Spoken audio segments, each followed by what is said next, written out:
Meu cabelo fica estranho de vez em quando, mas é vontade própria.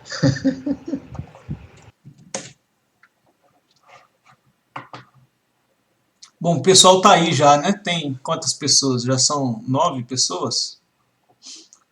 Gente, a aula vai ficar gravada, então, assim, dando valor para quem chega aí no horário, eu vou começar a aula, infelizmente. O Magno, foi você que me mandou mensagem agora há pouco no WhatsApp? Não, eu não. Não, né? Foi. Quem foi o colega aqui? Esse colega já entrou. Foi o Magnus. O Magnus tá aí?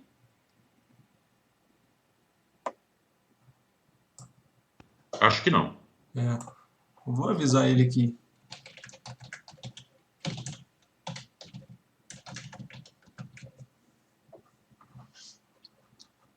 Então, pessoal, vamos começar a aula de pandas aí. Só avisar vocês que daqui a uns 5 minutos deve alguém bater na minha porta aqui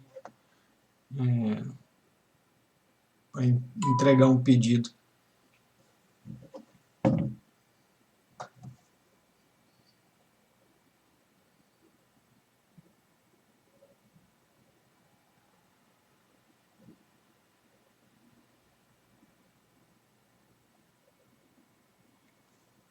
Então, a primeira curiosidade que eu queria falar para vocês aqui é de onde vem o panda, o nome panda. Vocês acham que vem do urso panda? E aí? De onde vem esse nome? Bom, é a impressão que dá, né? É a impressão que dá. É a piada mais comum que tem, todo mundo faz essa piada com o urso panda, mas não vem. Nossa, a Jaqueline não está conseguindo entrar aqui. Você está mostrando a sua tela, por um acaso? Tô mostrando. Não tá, não, eu estou vendo você ainda. Tem. Agora sim, agora sim. Pessoal, a Jaqueline não está conseguindo entrar aqui. Eu acho que é porque ela não tem a Só consegue entrar quem tem a conta, é isso? conta. Não, Ué. na verdade, tem como você entrar, né, e no navegador, na hora de abrir direto, você consegue. Só que vai aparecer a janela para login. Aí você só ignora. Tá, deixa eu mostrar participantes. Deixa eu ver se eu tenho como convidar ela aqui. Opções da reunião.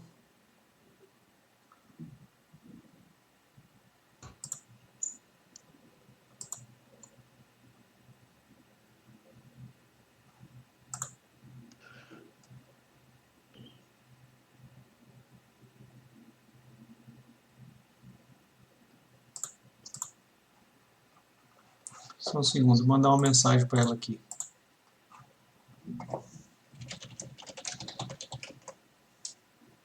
Vocês entraram pelo link que eu colei? Eu entrei pelo link que estava no Slack. Eu também. Entrei pelo Slack. Só um segundo, vou pegar a minha porta aqui. Entrei pelo Classroom.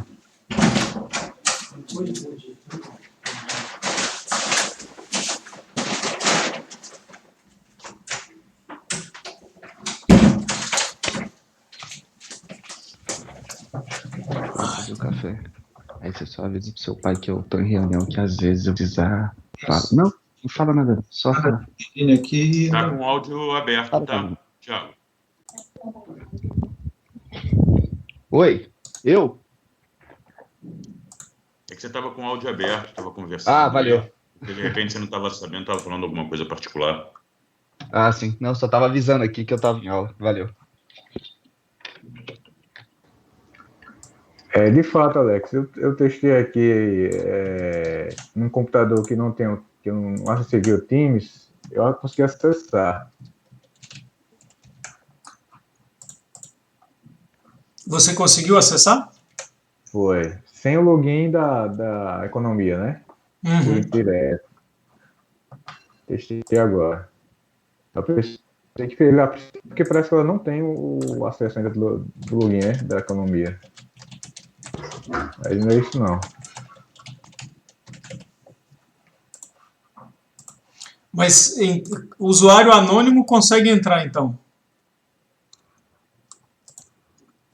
Isso. Tá.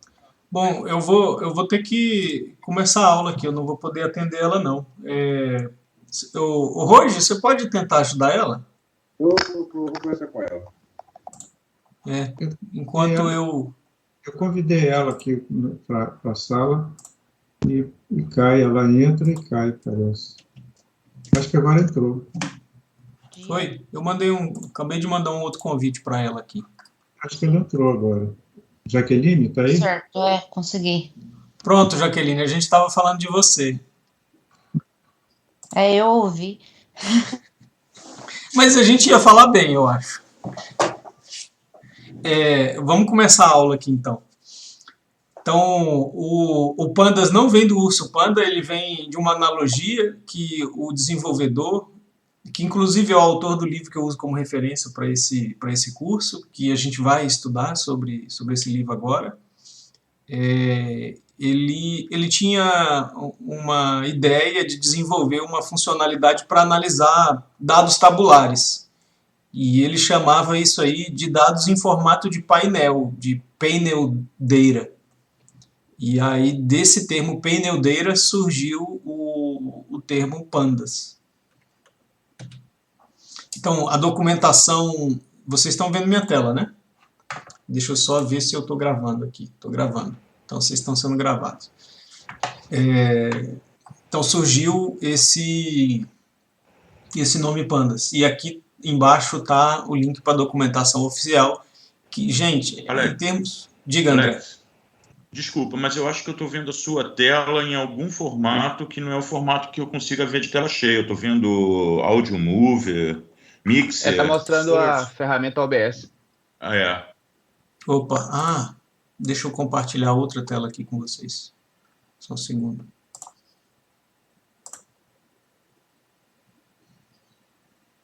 Agora sim. Tá, obrigado, André.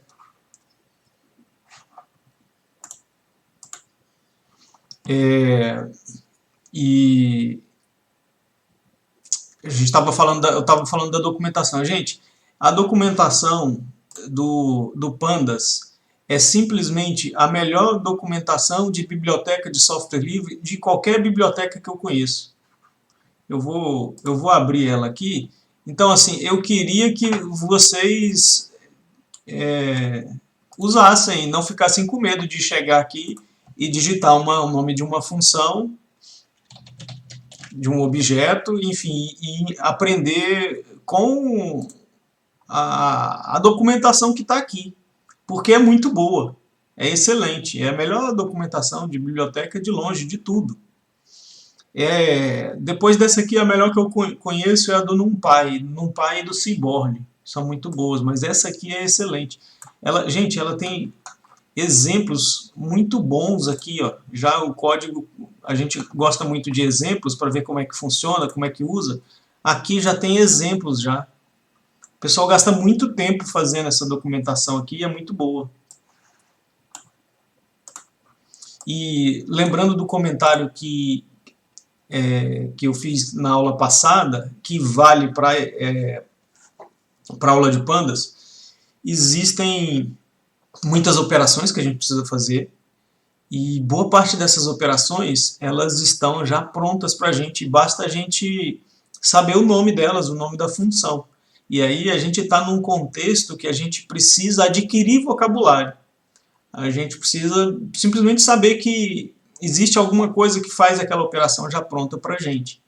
E aí a gente está nesse contexto de você não conhece o termo, você está começando agora, e aí você tem que adquirir o vocabulário para você encontrar o que você precisa.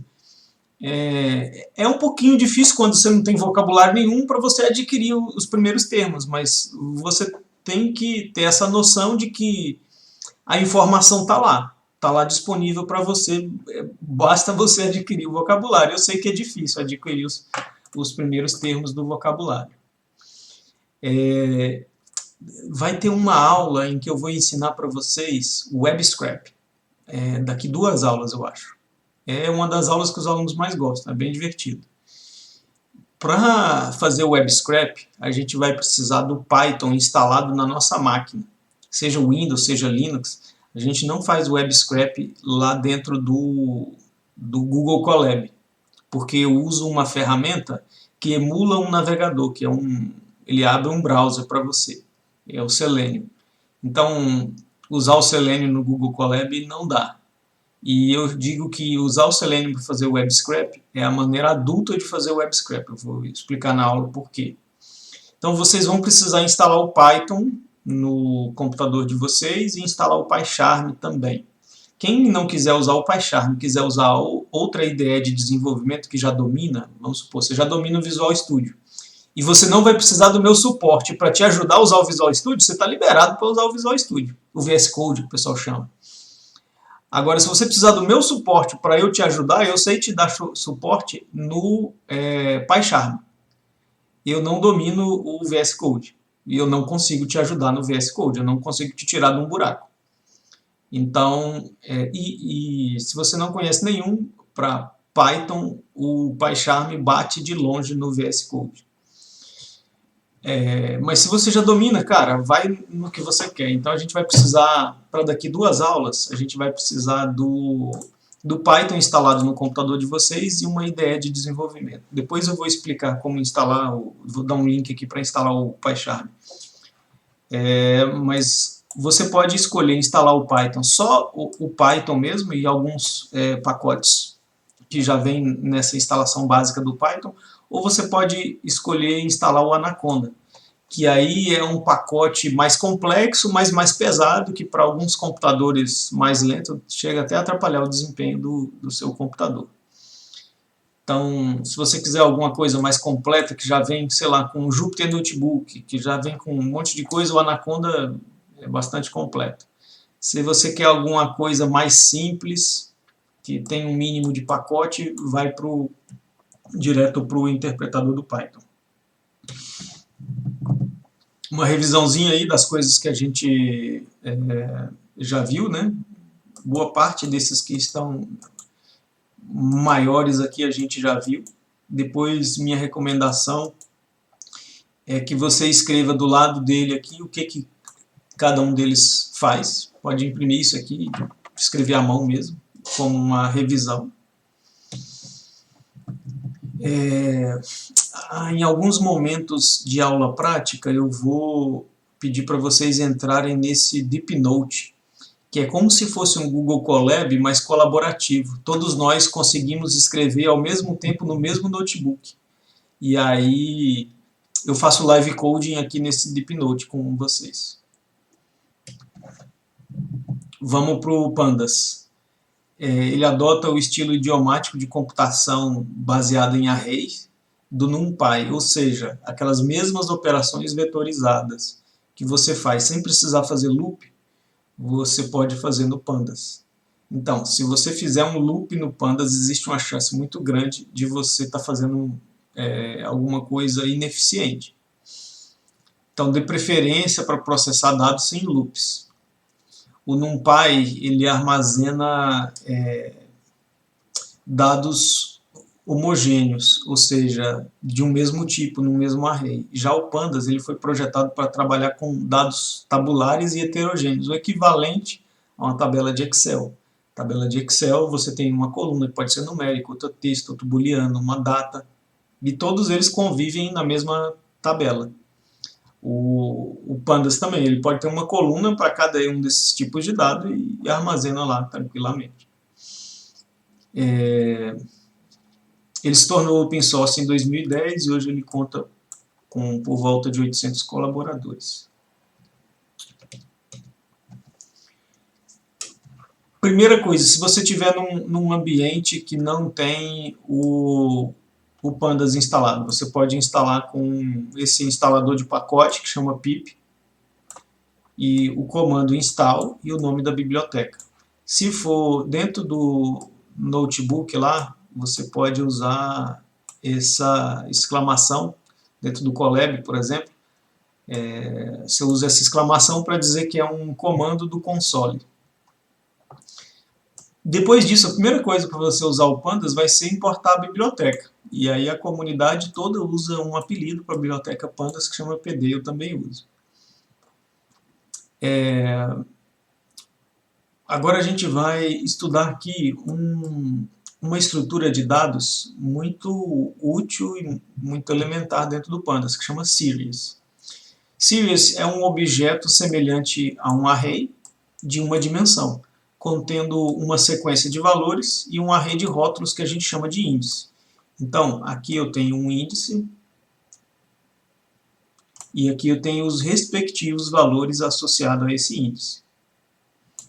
Então, no índice 0 eu encontro o elemento 4, no índice 1 eu encontro o elemento 7.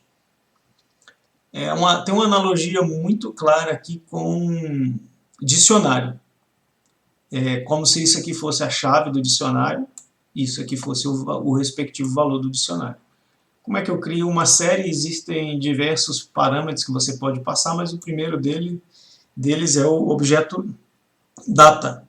E aqui eu posso passar uma lista, um array, uma outra série, e aí ele vai construir uma série para mim. Aqui embaixo ele está me mostrando o tipo do dado armazenado aqui nessa série.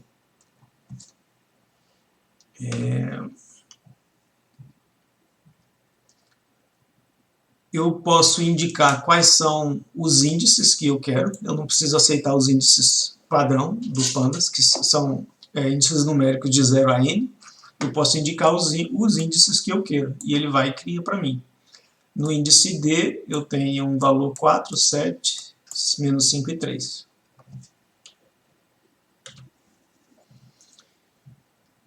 Eu posso usar o índice para acessar o valor, muito parecido com o que a gente fazia no dicionário, exatamente daquele jeito. Acessando o valor, ele vai mostrar o respectivo valor para mim. Eu posso atribuir um novo valor para uma dada posição, apontado pelo meu índice. E eu também posso acessar um subconjunto de valores apontados por um subconjunto de índices. Então, o que está apontado pelo C, pelo A e pelo D são, respectivamente, o 3, o 5 e o 6, menos 5 e 6. E eu também posso fazer de uma forma muito célere, assim como a gente fazia no dicionário, verificar se um elemento pertence ao índice da série. Por exemplo, eu vou criar essa série aqui e eu vou verificar se C está no OBJ2. Ele vai fazer aqui verificação aqui se o C está no índice dessa série. E aí a resposta nesse caso aqui vai ser true. Deixa eu ver aqui, aula 4, vou importar o Pandas aqui.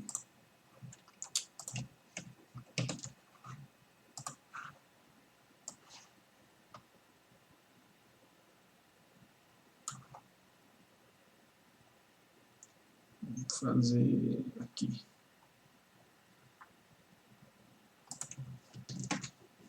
Vou criar essa série. Imprimir o elemento. Imprimir o outro elemento.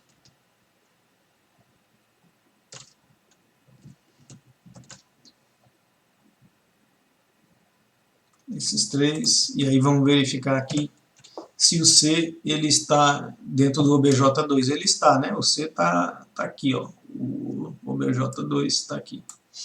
O C está lá dentro. Ok?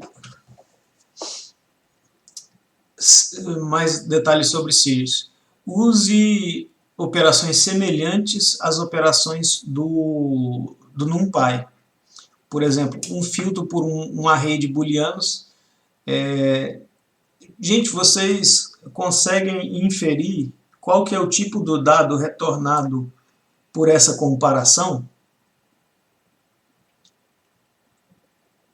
Ser booleano, né? Ou está muito baixo o seu áudio? Deve ser booleano. É um booleano? que vocês acham? Eu acho que não, é o valor mesmo do dado associado ao objeto 2. Eu estou falando só a comparação, tá? Sem o colchete. Vamos ver aqui, ó. O índice. Eu estou falando só essa operação aqui, ó. Vamos comentar isso aqui e fazer isso aqui. Aí eu acho que é booleano. É um booleano que vai retornar? Porque são tipos Nesse caso, sim. incompatíveis. Hã? São tipos incompatíveis. Gente, vai retornar uma série de Eu acho que é booleanos. E aí eu queria deixar muito claro para vocês. Se vocês não souberem o tipo retornado por uma operação, fica muito difícil fazer as coisas no Pandas. Vocês têm que ter muito claro na mente qual que é o tipo do dado que retorna. O tipo que foi retornado aqui foi um booleano? Um array de booleano. É, uma lista, uma série, né? O nome correto é uma série de booleanos, tá? Então, quando vocês verem uma operação, tem que estar muito claro na mente o que isso retorna, senão você não vai sair do lugar. E aí eu vou perguntar várias vezes... Oi, Thiago. Falou alguma coisa, Thiago? Esbarrei aqui no áudio. Ah, tá.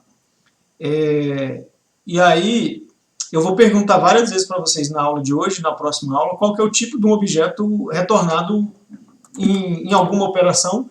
E aí eu quero que vocês se concentrem nessa pergunta para responder corretamente. Não tentem responder sem pensar no automático, né? Então, agora eu queria perguntar para vocês, se eu fizer uma variável recebe isso aqui,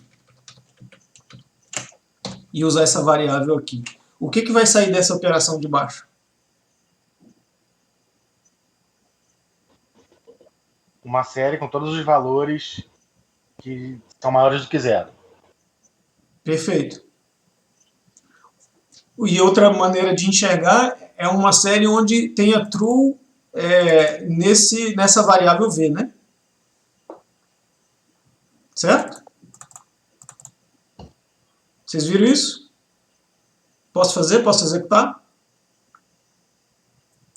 Pode ser similar ao que a gente fez lá no NumPy, né? Bem similar mesmo, bem similar. Então ele vai retornar o que está no valor apontado por D, B e C. 6, 7 e 3, não é isso? Gente, isso aí é extremamente importante, tá? E o que isso retorna e o que essa operação de baixo retorna, vocês vão precisar dessa habilidade. Enquanto vocês estiverem trabalhando com pandas, toda vez que você for fazer um programa que usa pandas, você vai usar isso aí.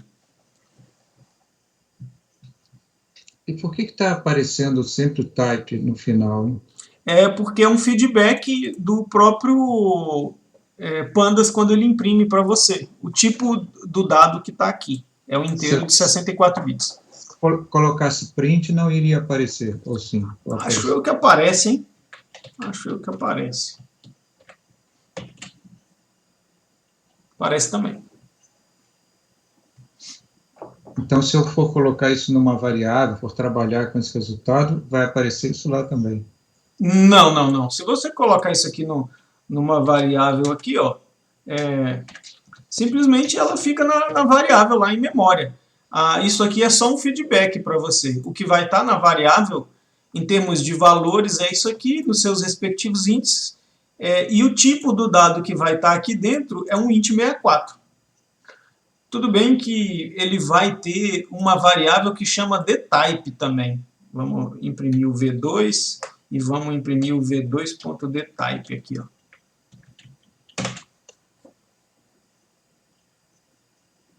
Entendeu? Uhum. Então, beleza. Gente, isso aqui é fácil, né?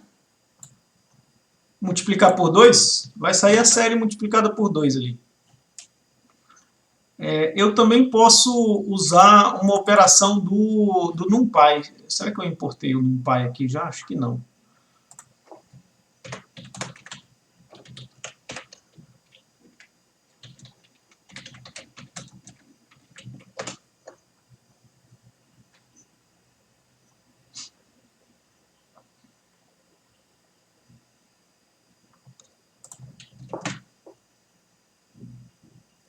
Esse exponencial aqui é e elevado a um determinado número.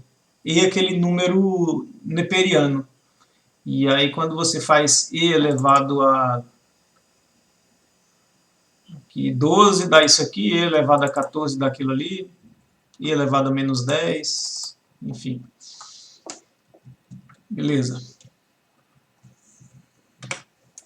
Agora vamos criar uma série com um dicionário, mas especificando seu próprio índice separadamente. Olha só, eu vou passar isso aqui como dado, que são uns nomes de uns estados e um número que a gente, vamos imaginar que seja a população do estado. E aqui Oregon vai ter known, que aí eu não sei qual que é esse número, e Utah também não.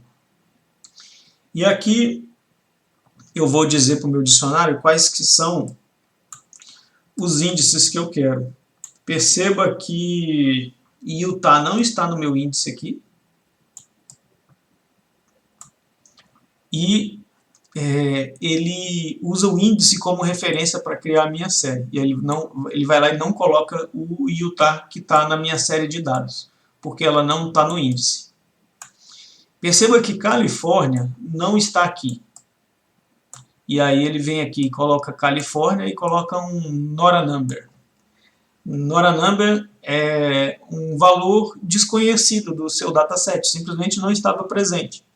E a maneira do Pandas representar isso é a gente usa dois termos meio que intercambiáveis para isso, e aí eles são bem sinônimos, apesar de não ser a mesma coisa, que é NA, que é not available, e NaN é not a number.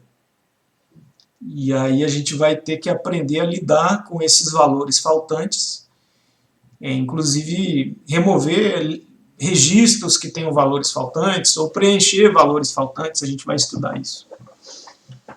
Mas esse comportamento aqui de usar a série como referência para construir, vocês captaram a mensagem do que está acontecendo?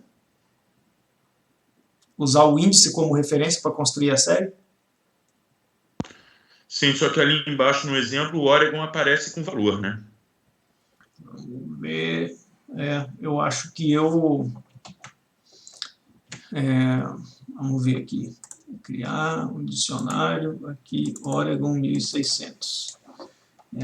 Eu acho que é porque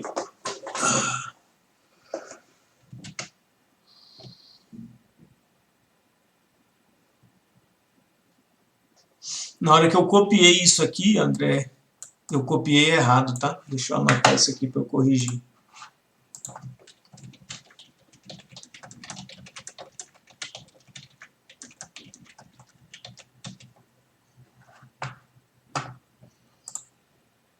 Eu copiei na mão aquilo ali.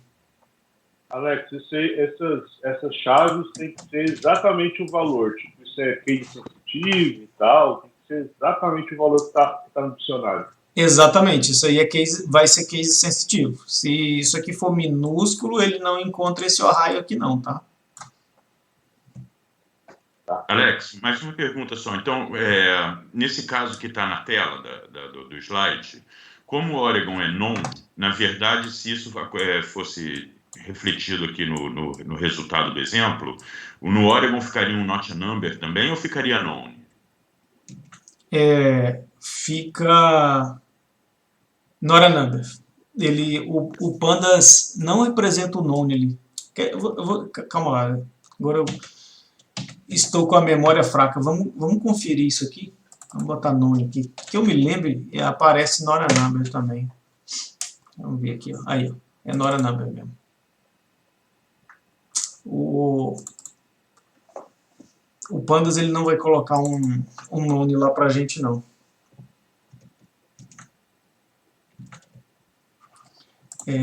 Vamos seguir aqui. Agora vamos tratar esses valores ausentes aí. A gente pode simplesmente usar uma função isNull para saber o que é Nora Number lá dentro, e aí ele vai trazer true onde for Nora Number e false onde não for. Eu posso também verificar o inverso, que é a negação desse primeiro, com a função not null. E vocês estão vendo aqui um método que a gente chama um método de classe e aqui um método de objeto.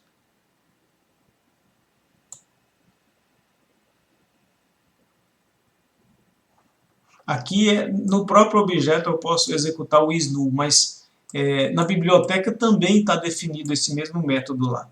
Então, tanto faz. E aqui eu tenho not null.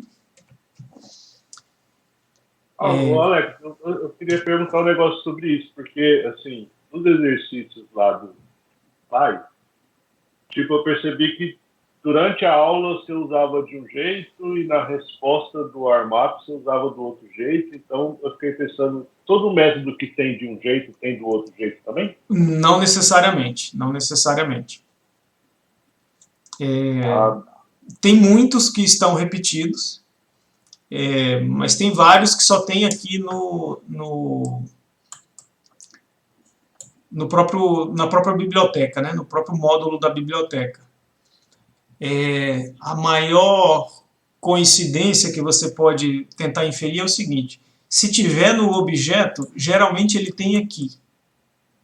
Mas se tiver no pandas, cara, não necessariamente ele tem dentro do objeto, entendeu? Entendi. Por exemplo, tem um que chama concat. O concat de concatenar arrays, ele só está definido na própria biblioteca. Não está definido dentro do objeto. Aritmética com séries agora. Gente, a gente fez um exercício, e eu coloquei de propósito aquele exercício, que era para somar valores de estoque de carro, acho que de caminhão, não lembro, avião, trem assim. Um exercício que tinha 400 mais 750 dava 1050. Vocês fizeram esse? Vocês lembram disso? Sim. Deu trabalho para fazer aquilo lá? Eu apanhei um pouquinho, sim. Deixa eu abrir aqui. Gente, aquela mesma coisa feito usando série. Olha quantas linhas de código você precisa para resolver aquele problema que eu passei para vocês usando uma série. E aí? Qual vocês escolhem para usar daqui para frente?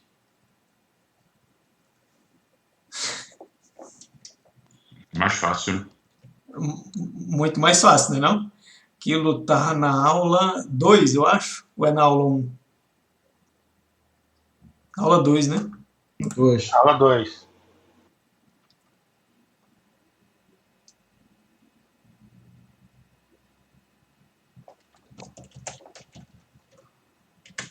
Acho que era esse aqui. Esse. Aqui eu vou usar uma solução aqui que não tem o default dict. Tem um pouquinho de código aqui. E, gente, escrever código, o ser humano ele está sempre sujeito a erro. Ele pode cometer um erro de sintaxe aqui, que ele vai descobrir rápido. Ele pode ter um erro de runtime, mas pode ter um erro de lógica. Aqui eu erro aqui, tem um erro de lógica ali que eu não vou descobrir tão cedo. Então, quanto menos código a gente puder fazer, melhor, tá? E simplesmente usar uma série, usar um data frame, gente, vai diminuir significativamente a quantidade de código que você faz. E comigo aconteceu o seguinte: usando o Pandas eu consigo resolver problemas mais complexos que eu não conseguia antes, que minha mente não conseguia resolver antes. Porque você não vai ter que estar fazendo o loop que resolve esse problema. Então libera espaço na sua mente para resolver problemas mais complexos. Vamos ver se isso aqui entrar num outro loop para fazer uma outra operação sequencial mais complexa. A sua mente não vai carregar esse tanto de informação que está aqui, mais as informações que precisam estar carregadas na sua mente para resolver o outro problema complexo. Então isso aqui tem muita vantagem em termos, inclusive, de desempenho de você resolver um problema. E não só desempenho computacional e erro de código e custo de desenvolvimento. A gente vai estudar agora uma outra estrutura de dados. Ela é muito parecida com uma série, mas ela tem várias colunas de dados. Então é como se fosse um conjunto de séries ali, né, um data frame. E talvez hoje em dia o data frame seja a estrutura de dados mais famosa entre os cientistas de dados. Ele representa uma tabela retangular de dados, contém uma coleção de colunas ordenadas, onde cada coluna pode conter diferentes tipos de dados, por exemplo, numérico, string, booleano, enfim. Cada coluna pode ter um valor diferente aqui. Não precisa ser igual num array, que você criar um array bidimensional lá de 5 linhas e 5 colunas, tudo vai ter que ter o mesmo tipo de dado, é tudo inteiro. Aqui não. Você pode ter um inteiro, um string, uma data, enfim. E tem uma linha e uma coluna de índices. Então, você está vendo isso aqui, ó, são os índices das colunas, são os nomes das colunas. E o que você está vendo aqui do lado é o índice das linhas. Então, como é que eu crio Dentro de uma coluna, não pode... É sempre o mesmo tipo, né? É sempre o mesmo tipo, dentro de uma coluna. E aqui eu vou criar um data frame passando um dicionário. O Pandas aceita diversos formatos de dados aqui, em lista, em dicionário, passar um outro data frame, enfim, tem uma flexibilidade muito grande do que você consegue passar aqui. Esse é apenas um dos exemplos, que é um dicionário com o nome dos estados, e aí você passa uma lista aqui com o nome dos estados. E aí depois a próxima coluna e o valor respectivo que está ali, né? Tem que ter essa coerência aqui, tá? Que você quer que apareça na mesma linha do seu data frame. Eles têm que ser respectivamente os valores correspondentes ali. Alex, por favor, tira uma dúvida para mim. Nas colunas ele coloca por ordem alfabética do nome dos arrays? Cara, eu não sei. Sinceramente, eu não sei. A gente pode testar ali. Eu fiquei com essa dúvida, se ele ordena depois pelas colunas ou se é pela ordem que você vai fazendo, vai descrevendo, né, os arrays de coluna. State Year Pop. O meu feeling é que ele ia pela ordem do que você colocar aqui no seu dataset. Parece que é isso mesmo. Entendeu? É isso mesmo. A ordem que você colocar no seu dataset é a ordem que vai aparecer ali. Ah, tá bom. Year State Pop. É isso mesmo. Então, obrigado. Tá, de nada.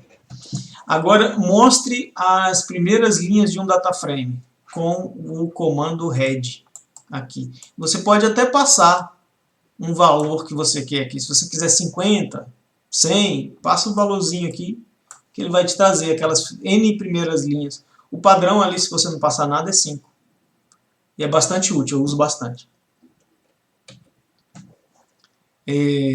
Vamos agora aprender a acessar uma coluna inteira de dados de um data frame.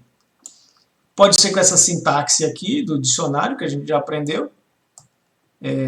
Botar aspas e botar o nome dela ali. Tem uma outra notação que funciona também, que é ponto e o nome da coluna. Só que essa notação, ponto e o nome da coluna, quando houver espaço no nome da coluna, não vai funcionar isso aqui. Quando houver espaço no nome da coluna, você vai ter que usar essa notação. E aí tem um pesquisador, um autor do livro, que eu também uso nesse curso como referência, ele diz, cara, já que às vezes não vai funcionar o ponto, o nome da coluna, costuma usar disso aqui para sempre, sempre usar isso aí, enfim. Porque você nunca vai ter problema. E aí o que eu ensino aqui é para você conseguir, quando você estiver, por exemplo, fazendo uma pesquisa num fórum e tal, alguém usar a anotação ponto e um nome, que seja o nome da coluna, você lembrar que é a mesma coisa de fazer isso aqui. Senão você começa a se perder quando você estiver buscando informação. Não lembrar, não. Você achar que é um atributo do data frame, por exemplo, o ponto nome da coluna, ou você achar que é o nome de uma função do pandas, aí você pode se perder. Então lembrar que esses dois são equivalentes. Mas acostume-se a usar esse aqui. As colunas podem ser modificadas por atribuição. Por exemplo, eu posso atribuir um valor e ele repete esse valor na coluna inteira, né? Na verdade, aqui ele está criando uma nova coluna e atribuindo todos os valores iguais para todos os elementos dessa coluna. Eu também posso passar uma lista ou um array NumPy do tamanho coerente, do tamanho certo, senão ele dá problema. E aí ele vai atribuir para mim. Isso é um pouco perigoso, né, Alex? É como se fosse um update sem o where, né? Aqui, nesse caso, se você fizer na sequência, você está fazendo um update mesmo. Nesse primeiro aqui, ele criou a coluna do zero, tá? Que esse frame 2, se você for ver aqui, quando a gente criou esse frame 2, enfim, lá no código, quando chega aqui, a coluna ainda não existe, aí ele está criando uma coluna. Aí realmente aqui está sendo um update mesmo, tá? Entendi. Ele está acrescentando essa coluna inteira, né? Aqui ele está acrescentando e aqui ele está fazendo um update. Nesse exemplo com o NumPy aí, ele não está criando essa coluna depth. Aqui a coluna já existe. Aqui, nesse ponto do código, a coluna já existe. Aqui, ó. Vamos mostrar aqui, ó. Onde foi? Opa.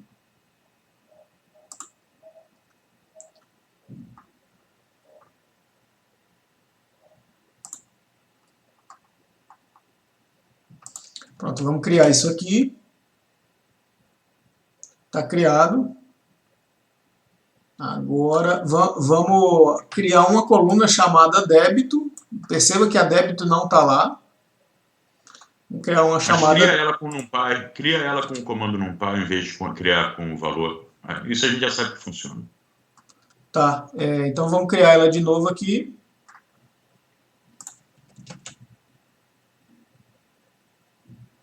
E agora vamos criar aqui.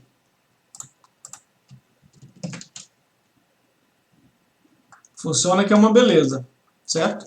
Ela cria também, ela não Cria só atualiza como ela cria. Cria também. Então, beleza, vamos para frente. Alguém tem alguma dúvida aí? Tá claro.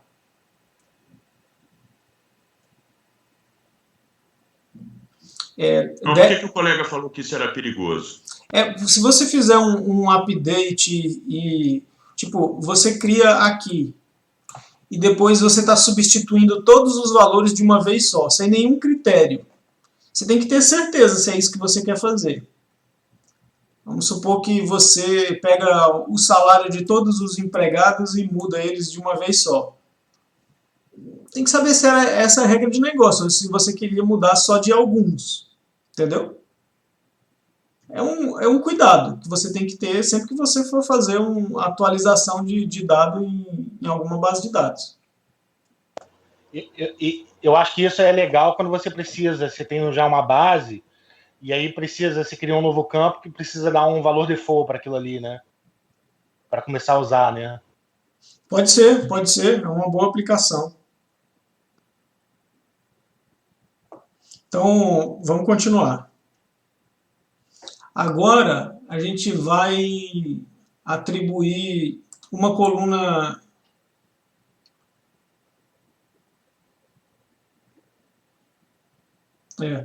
Atribuir uma coluna que não existe, você cria uma nova coluna, que foi o que aconteceu aqui, né? Mesma coisa que está acontecendo aqui quando você cria. Então, quando eu estou atribuindo a uma coluna que não existe aqui, eu vou criar essa coluna aqui. Gente, qual que é o tipo do dado retornado por isso aqui?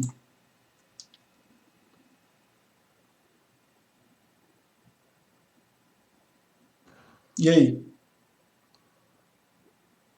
Uma série de booleanos. Uma série de booleanos. Todo mundo viu?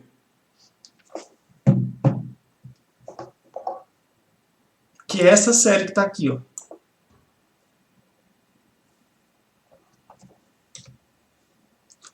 Como é que eu faço para excluir uma coluna? Del, frame, e aqui o nome da coluna, né? Passar o nome da coluna. E aqui, como é que eu faço para listar as colunas existentes? O dataframe.columns. E aí ele vai me dar esse objeto índice. E esse objeto índice tem uma lista dentro dele com o nome das colunas. Todo mundo viu? Alex, eu fiquei com uma dúvida. Tem diferença desse columns pro head? Tem muita diferença.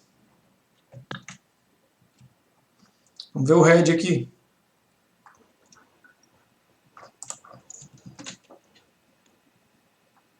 O head ele mostra os primeiros elementos e o column. Ah, tá bom. O head ele traz uma amostra de 5 por padrão de 5, né? Isso. Entendi. O column é o tipo cabeçalho, né? Isso. É um índice dos nomes das colunas. Se você quiser só o nome, é ponto .name aqui. Name ou names, vamos ver.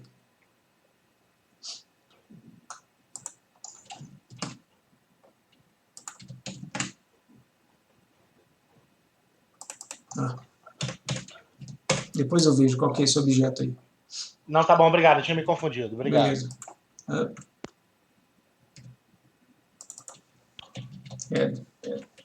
Vamos voltar para lá. Então, beleza, vamos passar. Criar um data frame a partir de um dicionário de dicionários. Não sei se vocês lembram. Aqui é um dicionário de lista. Todo mundo consegue ver um dicionário de lista aqui? Tá claro? Sim.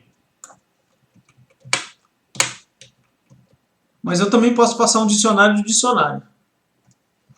Aqui é o nome Nevada, o nome de uma coluna. E aqui dentro eu tenho o nome do índice que está aqui, ó,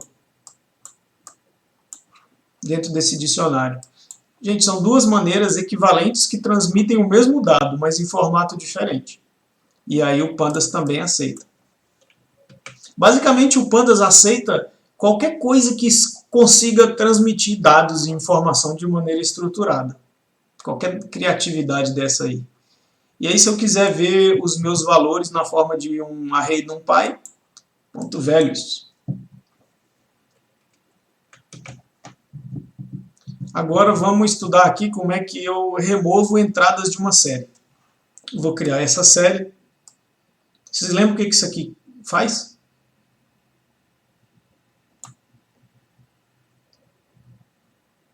Vocês lembram o que esse método faz? A gente estudou ele na aula passada. É um array de 0 a 4? Exatamente, esse array de 0 a 4. E aqui eu estou passando o índice, ABCD. Ok. E agora, o que eu vou fazer? Eu vou criar uma nova série a partir de uma série em que eu vou deletar o objeto C. O valor apontado por C, né? E o C não aparece aqui. Vou fazer isso aqui, ó.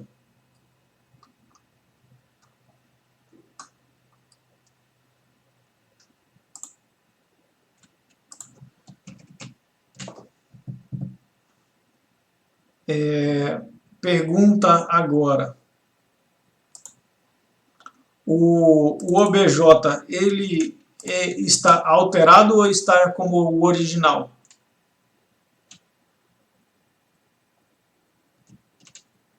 Acho que está alterado. Acho que está original. Acho que Original. Acho que está original, porque aqui ele vai criar um objeto a partir da remoção disso aqui, ó. Cria um novo objeto removendo o item C. Então o original está lá e ele criou um novo objeto removendo o item C. Ok?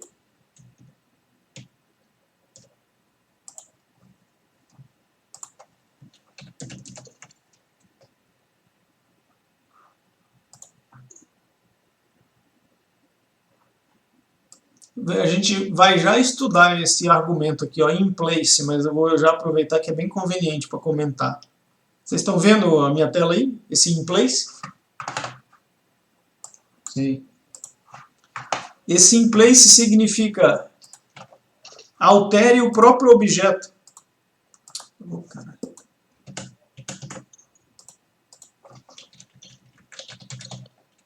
O valor padrão é falso, mas se eu colocar true, o que vai imprimir nesse new object?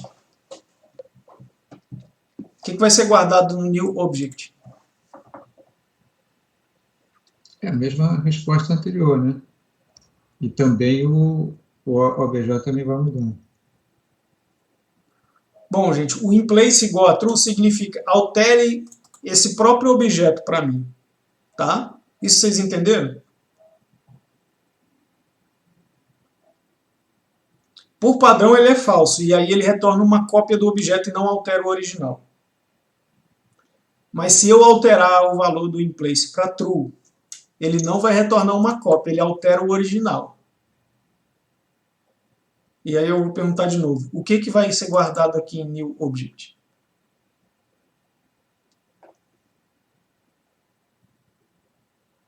Alguém? Provavelmente não, né? None. Justo. É a mesma coisa que a gente estudou na aula passada, não é? Quando tem o sort lá que altera o próprio objeto, ele não retorna none.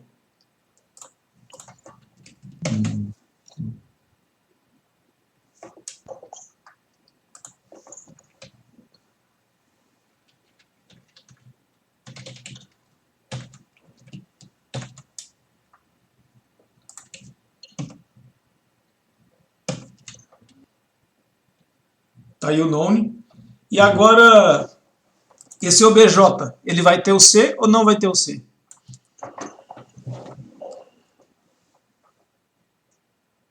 O que vocês acham? Não vai. Não tem o C, porque foi removido, não foi? Tá lá, foi removido aqui, eu pedi para remover. Esse in place, ele serve para qualquer chamada de qualquer função? Não, tem método que não tem in place e tem método que tem. E aí você vai ter que investigar. Vocês prestaram atenção na maneira que eu fiz para investigar isso?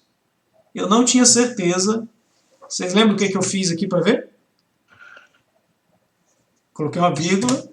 Eu não vi, não. E aí eu esperei um pouquinho e ele traz para mim a assinatura do método. Aí eu olhei aqui, pô, tem um in place aqui, ó. Eu já consigo comentar isso aqui com vocês. Aí eu, beleza, vamos comentar. Às vezes eu aperto aqui Ctrl espaço e aí ele traz algumas coisinhas aqui. Mas o Ctrl espaço não trouxe a documentação. Então clica aqui e espera. A documentação vem se o autocompletar estiver desativado e você apertar Tab.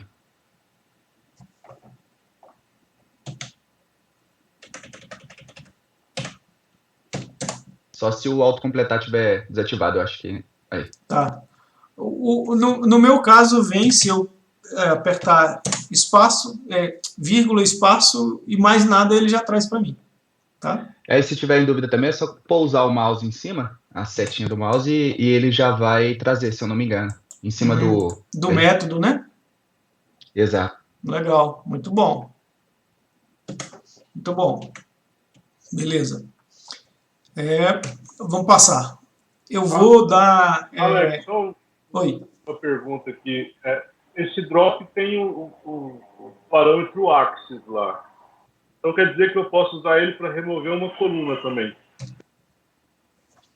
Você pode usar ele para remover uma coluna do seu data frame. Vamos ver isso. Vamos ver aqui. Para ver isso aí que você está me perguntando, eu prefiro ir na documentação, porque aí eu não quero saber o nome do argumento, eu quero saber o que o argumento faz, o que ele significa, qual é o efeito dele. Aí eu vou na documentação, porque ali na...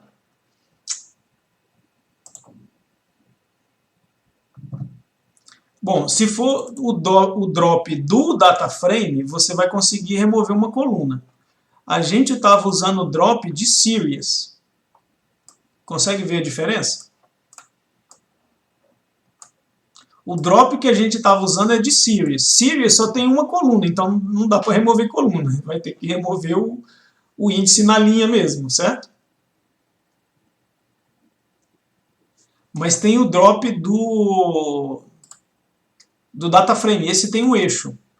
E aí, lembra que eu falei que era para memorizar o que era o eixo 0, o que era o eixo 1? O que é o eixo 0?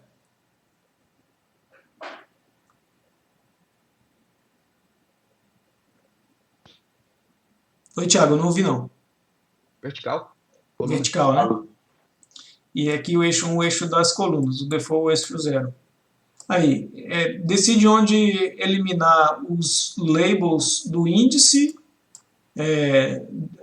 do eixo 0, ou o index, ou das colunas, eixo 1 ou colunas, né? O argumento que você pode passar aqui, você pode passar 1 no axis, ou pode passar string também, que ele vai entender.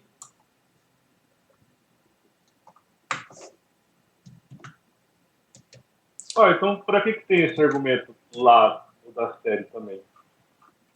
Cara, aqui pode ser que ele tenha se confundido e não esteja buscando aqui. Vamos ver. A gente vai já... series axis igual a 0. Vamos ver aqui. Vamos voltar aqui, ó. Ver o que tem no... Gente, quando eu não sei e tem uma pergunta que eu não sei, eu não fico tentando descobrir sem ler. Eu venho aqui na documentação e vejo o que está escrito aqui. Aí vamos ver o que está escrito.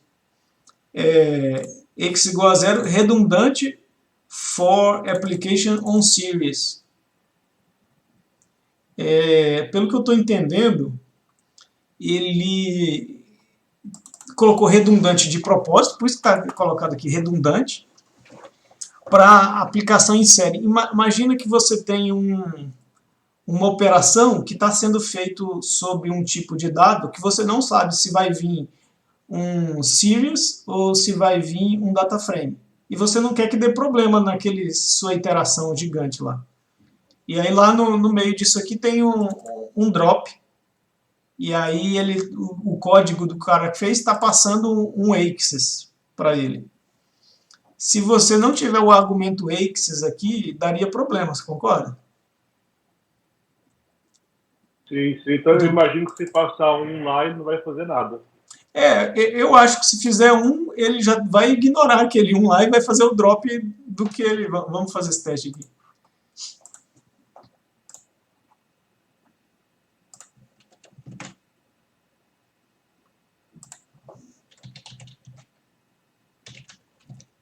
A suspeita que eu tenho, ele vai fazer o drop do C do mesmo jeito.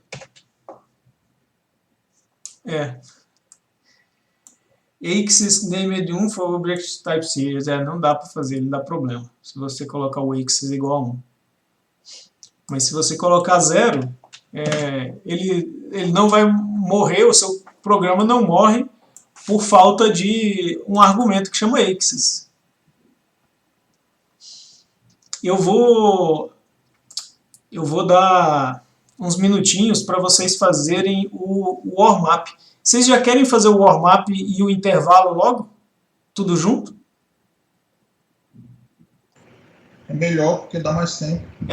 Então, 10 minutos para vocês descansarem e 10 minutos para fazer o warm-up. Eu vou aumentar para 20 ali e aí quando acabar a gente volta. Beleza. Então tá bom.